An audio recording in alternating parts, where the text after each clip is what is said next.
Enem é uma fábrica de animais. Olá, eu sou o Lúcio e esse é o canal Economia de Verdade. Considere se inscrever no canal. No vídeo de hoje vamos falar a respeito de Enem, vamos falar a respeito de provas estatais e como elas moldam a personalidade e a visão de mundo das pessoas. Primeiro, Enem. Enem é o Exame Nacional do Ensino Médio, é uma prova que muita gente faz quando completa o ensino médio para ingressar numa faculdade utilizando de bolsas públicas ou coisas nesse sentido. Eu já fiz o Enem algumas vezes na minha vida, sim, devo ter feito umas 3 ou 4 vezes o Enem. E assim, é uma prova bastante fácil, você só precisa ter um conhecimento básico do que eles querem que você saiba e muita força de vontade, na verdade muito foco é a palavra certa. Se você se desfocar muito, você se perde ou você se cansa demais. E é uma prova cansativa porque demora muitas horas. Mas enfim, eu já fiz o Enem, então eu sei mais ou menos do que se trata. E a redação e tudo mais, e as provas. Mas eu não estou aqui para falar da prova em si, de todo o corpo da prova e das questões da prova, ou pegar alguma prova específica. Não, eu estou aqui para falar dos conceitos, né? Porque esse canal é muito mais focado em conceitos do que em coisas do momento. Então, o Enem, como qualquer prova, ele tem um poder muito grande que as pessoas não percebem muito facilmente, que é um poder de moldar a mente das pessoas, moldar a visão de mundo das pessoas. Provas têm muito esse poder. Se você tem que saber o assunto de determinada forma e a opinião de alguém é cobrada como se aquilo fosse a verdade, a tendência é que as pessoas vão começar a acreditar que aquilo é verdade. Por exemplo, evolucionismo, que você aprende na escola e muita gente se torna evolucionista a partir de ser cobrado em provas a respeito disso. Em economia mesmo, quando eu sou cobrado a respeito de Keynes, a respeito de keynesianismo mesmo, medidas anticíclicas, macroeconomia e coisas assim. As pessoas vão fazendo as provas, e elas vão internalizando aqueles assuntos e tornando eles verdades dentro de si.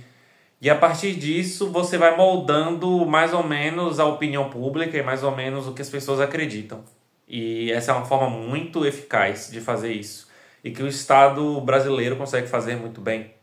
É uma das poucas coisas que o Estado brasileiro consegue fazer, que é fazer provas e sistemas de ensino que estratificam e que dificultam um pensamento crítico. Nisso, o Estado brasileiro é muito bom. Não sei exatamente se ele faz da forma mais eficiente, né? Porque é impossível ele fazer isso da forma mais eficiente, mas é eficaz. Enfim. E o principal que vai fazer as pessoas... como é que eu posso dizer? O principal que vai fazer as pessoas se enclausurarem dentro dessa visão de mundo distorcida que o Estado cria são as provas abertas e, principalmente no caso do Enem, a redação.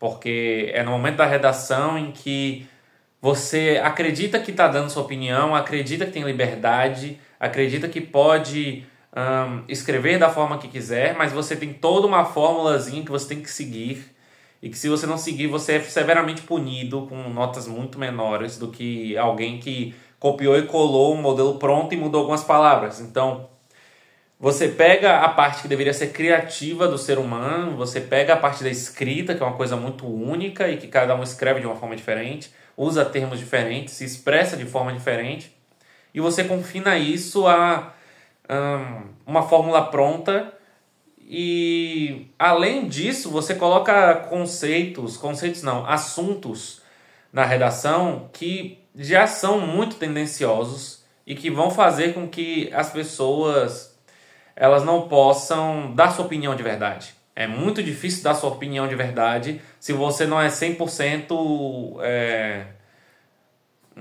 estatista e coletivista e socialista e coisas nesse sentido. Se você não é assim, se sua mente é um pouco diferente, no sentido de suas opiniões são diferentes, se sua visão de mundo é diferente, você não consegue dar sua opinião. Porque você faz a introdução, desenvolvimento, conclusão, aí no final você tem que fazer uma proposta de intervenção, que é: Estado, resolva isso de tal forma. O Estado podia fazer isso, isso e aquilo para resolver o problema. Então, você não pode fugir disso. Você sempre tem que botar no final da sua redação que o Estado tem que ajudar de alguma forma, como se o Estado fosse o salvador, como se o Estado fosse Deus ou Jesus ou algo nesse sentido. E isso molda a mente das pessoas, isso faz com que as pessoas comecem a ver o Estado como essa coisa salvadora, como essa coisa irreprimível, essa coisa infinitamente benéfica e benevolente e importante e indispensável. E o Estado não é isso. E as pessoas, quando fazem provas, vão colocando esses conceitos em prática e pensando: não, como é que o Estado poderia resolver isso? Então você fortifica bastante essa linha de raciocínio específica de pensar em como o Estado poderia resolver determinadas situações, apesar de o Estado nunca conseguir resolver nada. Mas você cria essa falsa casualidade de que o Estado age e logo resolve o problema. Ou o Estado precisa agir de determinada forma. Como o Estado pode agir para resolver tal problema? Sendo que o Estado não resolve problemas. O Estado não está aqui para resolver problemas. Ele está aqui para se manter no poder. Ele está aqui para roubar. Ele está aqui para destruir as pessoas, para destruir a civilização, para destruir a economia. E é isso que o Estado faz. Isso é o básico que o Estado faz e é isso que ele continua fazendo. E ele vai continuar fazendo enquanto ele existir. Porque ele é naturalmente legítimo e ele vai continuar nesse ciclo de destruição da economia, destruição da riqueza, esse mecanismo que ele é.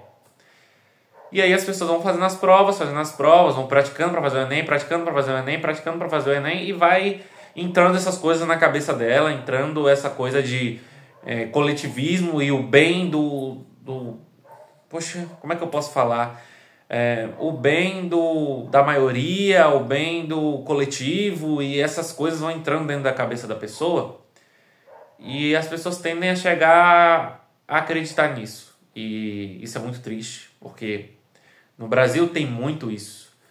Quase todo mundo é coletivista, de esquerda, no sentido clássico da coisa, no sentido marxista, no sentido de ser a favor do Estado, ser contra liberdades individuais, ser coletivista, ser a favor...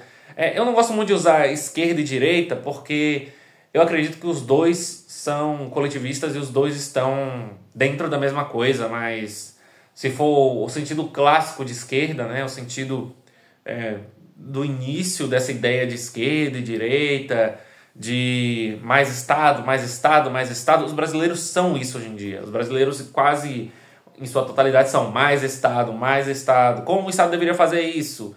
O Estado deveria ser assim. Como o Estado faz isso? O Estado deveria resolver essa questão ou deveria resolver outra? Nós devemos discutir, nós devemos debater, mas os debates de hoje em dia a respeito de política, a respeito de economia, são todos voltados ao Estado. As pessoas só querem discutir sobre o que o Estado deve fazer. Ai, gente, o que é que o papai Estado vai me dar? Acho que ele deve me dar mais um benefício, deve dar um benefício para tal grupo social e não sei o quê. Ai, o Estado botou mais impostos. Estado, por favor, diminua os impostos. Ah, nossa, olha como esse governo é bom, ele diminuiu os impostos. Ou, nossa, olha como ele ajudou, sei lá, as mães solteiras, ou os autistas, ou os negros, ou qualquer coisa, qualquer minoria, qualquer grupo social e qualquer coisa nesse sentido. E até os assuntos das redações trazem muito disso. Inclusive, alguns anos atrás, não, acho que foi do ano passado, que era alguma coisa sobre cultura africana, e aí no ano anterior a esse... Não era no ano anterior a esse. Eu não lembro. Nesses últimos anos aí teve alguma coisa de cultura africana, e aí antes disso teve um negócio de trabalhos com cuidados, que era tipo mães que cuidam das suas crianças e querem que o Estado dê dinheiro para elas. Assim, chega a ser um pouco engraçado. Na época eu ri bastante quando eu fiz essa redação, mas eu fiquei com bastante raiva na época. Porque assim, eu senti que eu fui lá à toa, porque era um assunto completamente inútil, completamente idiota. Como o Estado deve me dar dinheiro para eu cuidar das minhas próprias crianças? Olha só, Estado, me dê dinheiro para eu cuidar da minha mãe. Ou Estado, me ajude, por favor. Eu preciso cuidar da minha criança, não sei o quê. Por favor, gente. Eu não... É meio complicado. Esse assunto é bastante complicado. O Estado é bastante complicado e o que ele faz com a mente das pessoas é bastante complicado. As pessoas começam a discutir coisinhas tão pequenas e tão idiotas como o Estado deve dar benefícios para quem? Para quem ganha R$ 1.500 ou para quem ganha R$ 2.000? A escala 6x1 deveria existir ou não deveria existir? Todas essas discussões são bastante inúteis. Porque assim, elas são respondíveis de uma maneira muito simples e essas discussões acabam com, sei lá, 2 frases. Se você tiver o argumento certo, se você estiver munido de ética da propriedade privada, você consegue resolver esse debate em 2 frases. Por exemplo, o debate de a escala 6x1 é correta ou é incorreta? Devemos abolir a escala 6x1? Não, não devemos abolir a escala 6x1 porque a liberdade contratual é um direito natural. Acabou. É isso. Acabou, não tem mais o que dizer além disso. Qualquer coisa além disso vai ser só ou uma falácia naturalista ou algum salto lógico absurdo. O resto é só... Você poderia explicar o seu argumento, mas esse argumento por si só já destrói metade das discussões a respeito de... Na verdade, todas as discussões a respeito de escala, de trabalho opressor, trabalho explorador e trabalho análogo à escravidão. Eu já fiz um vídeo sobre isso, inclusive. Sobre trabalho análogo à escravidão. Vocês podem ver aí. Trabalho forçado, alguma coisa assim. Eu não lembro. Eu não lembro o nome que eu deixei no vídeo. Mas enfim, é isso. Acho que eu não tenho muito mais o que dizer. Acho que esse vídeo ficou meio enrolado, meio estranho. Mas espero que vocês tenham gostado. Vocês se inscrevem, deixam o like, sei lá. Amanhã eu volto de novo com mais um vídeo. Falou.